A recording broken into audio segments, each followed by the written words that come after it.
Okay, welcome back, everyone. We continue with the program. The title of next presentation is Health 5.0. The future of health is personalized and driven by AI. The future of health is based on prevention and personalization, and its exponential growth will be enabled by AI and machine learning. And Bruno Balen, our next speaker, will tell us more about it. Welcome, Bruno. Hi, Philip. Thank you. Can you hear me? Yes. Great. So I can start? Yes. Okay. So today I'm going to talk about health. Although on first it doesn't seem it has anything to do with data and AI, I will show that actually it's inevitable for Health 5.0 to exist without the AI. So I'm starting with the legend. There is a legend we all know about the Atlantis, but they had their competitor, their big competitor, Hyperborea. And what is really interesting is that legend says that people were living more than 1,000 years there, completely healthy. So why is that important? Because today we know that longevity consists of two things: a lifespan, that is how long we live, and health span, that means how well we are and how long are we healthy. Maybe this is not just a legend. Maybe this just reflects our striving as humans to live much, much longer, if not forever.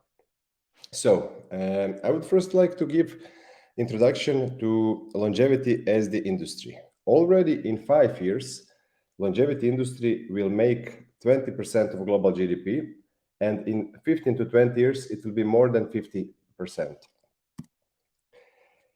And it's connected, it's directly correlated and connected to metabolic syndrome. Metabolic syndrome is something that is not so well known, although it's 3 times more common than diabetes. So that means that if you have one of these 5 factors, obesity, diabetes, blood fat, high blood pressure, and cholesterol, and if you have 3 of 5, we could say that one has metabolic syndrome.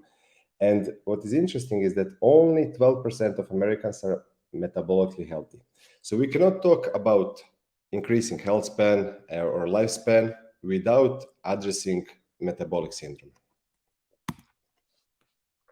But there is a huge, huge movement now, and already 5 countries are really lobbying for that. And some of the best world's professors, that actually aging as we know it is not something that must happen, that is curable disease. And they connect it with metabolic syndrome. So if we could prevent these factors that make metabolic syndrome, we could prevent aging. And we think that in next 5 to 7 years, World Health Organization is going to declare aging a disease. So what's happening in the industry? Why is that connected to tech in any way? Because all the big tech companies at the moment are investing billions and pouring in the field, because longevity is the next big industry. For example, the founder of Oculus Rift, he invested in one fund, $300 million, and it's only for longevity. Amazon started now, and Google started already a couple of years ago. But the question is not only how can we make living longer, but also how can we live better? That is the question that we want to address here, and that actually AI and data and machine learning are needed for. So already this year on Stanford, Dr. Sonnenberg proved that poor metabolic health is a result of disrupted gut microbiota and high inflammation in the body.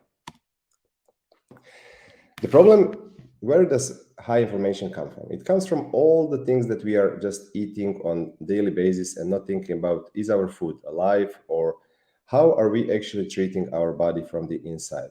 It's really easy to go and to snack and to use something that is convenient and fast, but what is that doing to our bodies on the long-term scale? So This is probably the reason why people are not healthy as they would like to be these days, because live food requires a lot of work. It's much easier to go and to buy a burger or to order something through the app. But if you want to have live food at home, it's really like having a pet or a kid. But also it's smelly. It takes a lot of place, storage, energy, at the end also money. So nobody, majority of the people, they don't want to ferment things at home. But on the other hand, they would like them to be better. These are messages that we are getting from our clients. And people are buying our fermented products and they want to know more, which one is good for them in which moment. But since we started as a food tech company without using AI in any way, we didn't have a clue how to answer these questions. So we were just replying generic answers, everything that we can say that is illegal and that is still full of love toward our customers, but it's not really adding any value. That means that we said, okay, we are not doctors, you must see with your doctor, you must check your data, etc. But then we realized if we actually want to make a difference, it must be AI powered, because future of medicine, as we'll talk a bit later, is personalized. If you are personalizing something, you must collect the data, because if you don't, then you cannot compare it. Then you cannot compare data. If you have data, there is a case for the AI. So what we are doing is Ani. Ani is our personal well-being assistant, and basically it tracks metabolic score. How does Ani do that? With multiple data sources. So we think that a future of personalization must be in multiple data sources, because the overlapping of them is where magic happens. That means that there were a couple of companies that were, we call them first generation of personalization.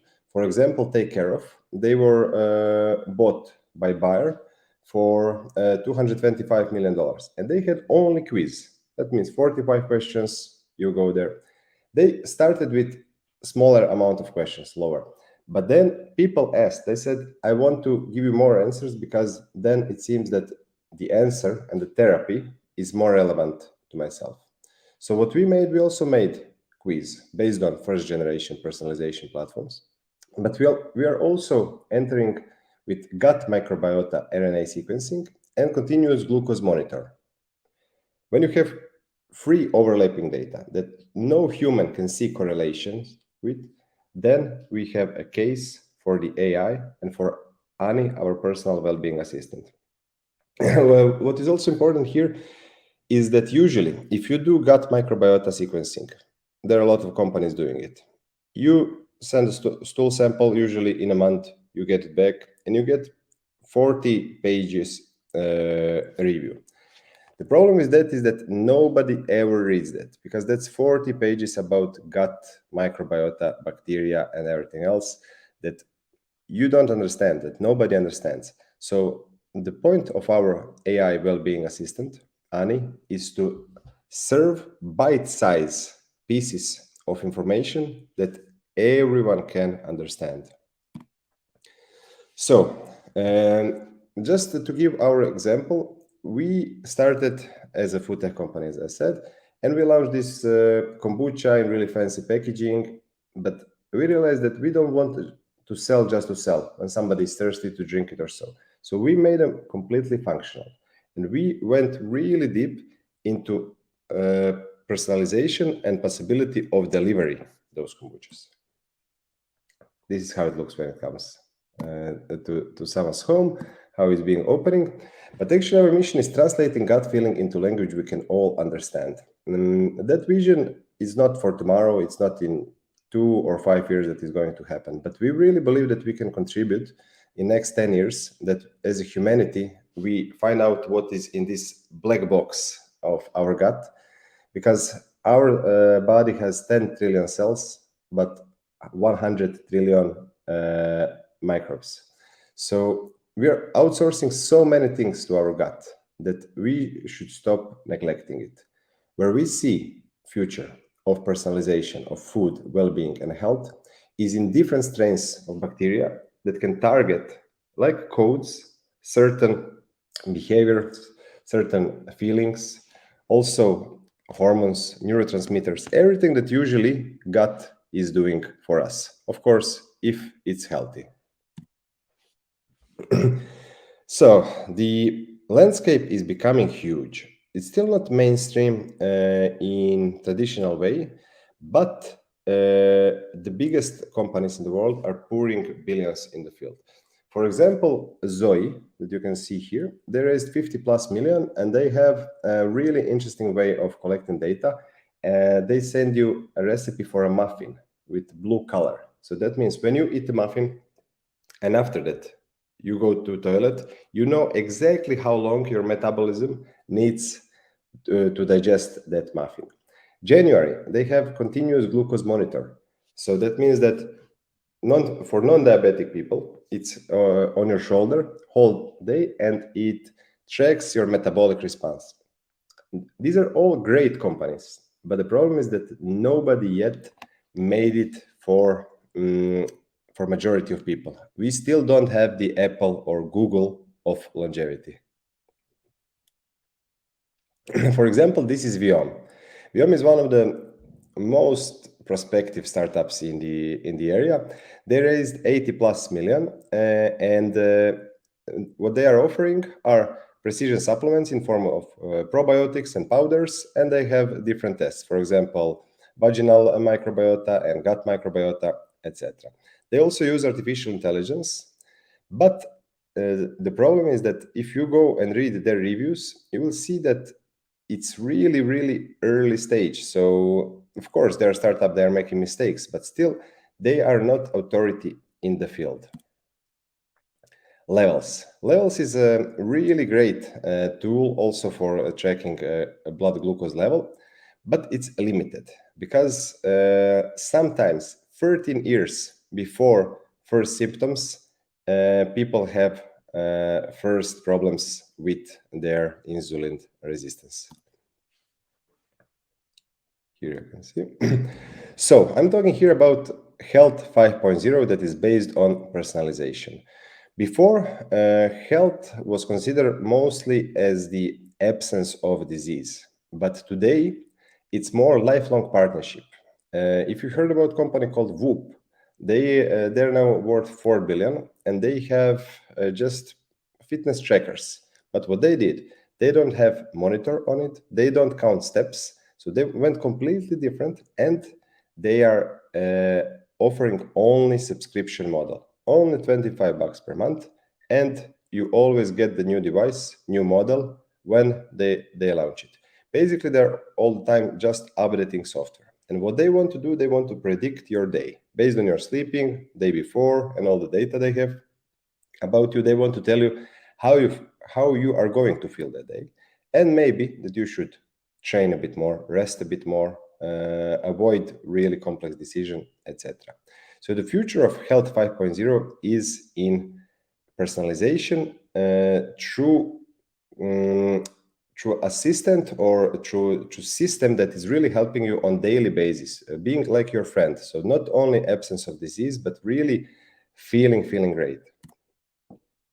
So P4 medicine is something that won't be reserved only for hospitals, for governments, or MDs. Now we can already see with COVID and everything that is happening that people are waiting so long for really normal treatments that usually would take a couple of weeks. Now it's a couple of months, maybe even a couple of years. And it's happening all around the world. So people don't want to go to hospital anymore. So the future is really predictive, preventive, personalized, and participatory. That means that if you don't know what is happening with your body while you are healthy or while you consider yourself healthy, you won't stay so. So now let's go a bit into why is that happening. And this is not connected only to developers or people doing soft skills. This is the new pandemic, the pandemic of not moving enough, of really having malnutrition in terms of not calories and macronutrients, but through quality of the food. and sleep with blue light, with devices and everything else. So it will really be interesting to see which company will be umbrella for all the longevity, the whole field of longevity, and help to track all our lifestyle. What we know today is that only 6% of our lifestyle and longevity are coming from our genes. The rest is epigenetics. That means environmental facts. If we can affect our lifestyle, and we can on daily basis, small daily steps, we can directly increase our health span and our lifespan. But can we do it if we don't measure it? Maybe, but we won't know the results. So it's not only about knowing, it's about measuring and about having a reminder. So the problem is that at the moment, all the biomarkers that we can use are really on at the beginning. That means that we use something, people are overpaying it, biohackers from all over the world are looking for solutions. But there is no real hardware and software that will circulate everything together. The industry is here, the need is here, possibility is here. We know we want it, we know we can affect it. Science is investing so much. After COVID, that only increased. But still, we don't have that one connection that will put all the links in the chain. Our target market, but also our buyers, 9 of 10 actually, are women. What is interesting is that women hold 85% of household budget. But why is that happening? It's not only because they are, let's call it, Sandy generation that is buying for their parents and their kids, but also because they have the highest risk of getting metabolic syndrome 9 to 12 years before their menopause. So what's happening with hormones then is what nobody understood up until now. We really hope that through gut hormonal axis, we will be able to tap into how to balance, how to help women balance their body and their hormonal responses so they could prevent metabolic syndrome. So these are the questions, simple questions that usually you can read on any Instagram post. What is in the food? What has been done to the food? And what is the metabolic impact of the food? But that is not enough, because we know only until certain aspect. That means that when we connect food tech companies that are actually following food from the field until the shelf and then to our fridge and our house, and then we see impact of that food or combination of food or combination of preparation and the food itself, we will be able to hack how something affects us. We won't do it only on subjective manner. It won't be placebo. It won't be something that we want to hear or do. It will be data-based. It will be science-backed. And then we will actually be able to say that we can extend our health span and our lifespan. Future of well-being is personalized. There is no one to rule them all solution. We are all different. We realize that there is no healthy food per se, but only what is healthy for one person in particular moment for certain amount of time in certain dosages in combination with some other things. And we really believe that that landscape will grow exponentially.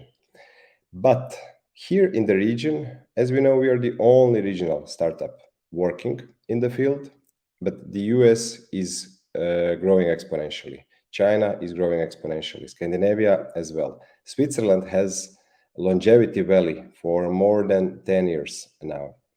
That means that the world is investing in longevity. And what I would like to point out here is that here on these areas where we live, where people still don't have the standard as in Western Europe or the US, but we have potential. We have the culture, we have the food, we have the pristine nature, we have nice water, we have mountains, we have sea. So I really believe that here, this part of Europe and the world can be and must be center of bioregeneration. If we do that, then we will be able to attract digital nomads, then we'll be able to attract capital, then we will be able to attract people of the third age. Third age is where the money lies in the future. 85% of purchasing power in Germany by 2030 will be in hands of people 55 plus. We all talk about Generation Z, but actually, where the money is in the third age. From 500 million people living in Europe, 300 million are third age. That means it's a huge market. They're ready to pay it, but nobody can help them at the moment because there is no solution that is tailor-made for them.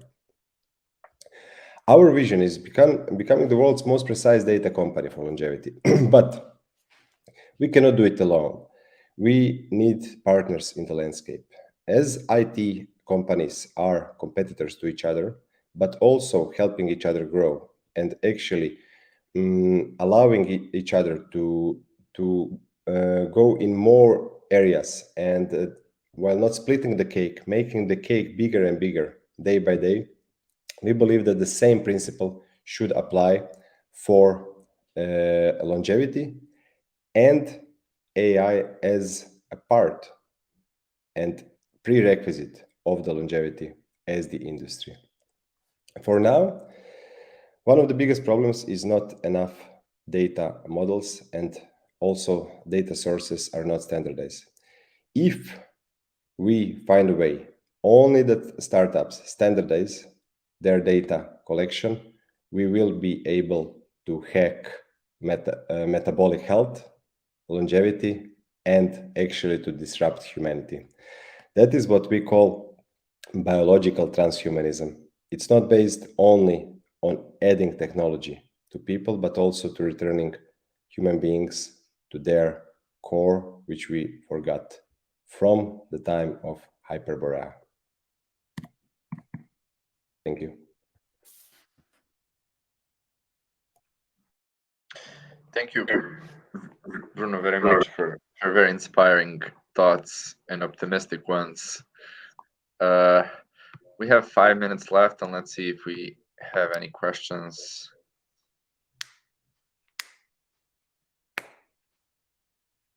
Oh, maybe one futuristic. Do you think that people will live 150 years in 50 years? The